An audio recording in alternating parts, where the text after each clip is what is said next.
Ipinasara ng Department of Migrant Workers Anti-Illegal Recruitment and Trafficking in Persons Program ang isang recruitment firm sa Mandaluyong City. Ang umano'y illegal na recruitment agency ang Thrifty International Travels and Tours Incorporated na nag-aalok ng trabaho sa Japan at sa Italy pero hindi lisensyado mula sa pamahalaan.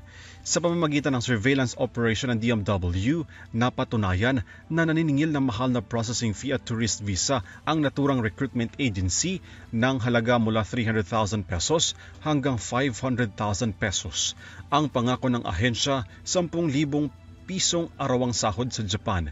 Inaresto ng DMW at ng Philippine National Police ang 2 tauhan ng nasabing recruitment hub na naaktuang sangkot sa paniningil ng placement fee sa mga biktima.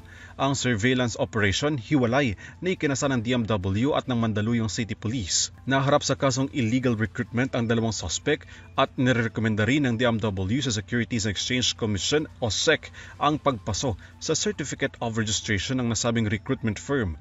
Ayon kay DMW Secretary Hans Leo Kakdak, patuloy ang kanilang pagpapaalala sa mga naghahanap ng trabaho abroad na iwasan ang hindi mga lisensyadong ahensya at naniningil ng mataas na placement fee. Para sa EuroTV News, Alvin Pelobello sumasaludo sa bawat Pilipino.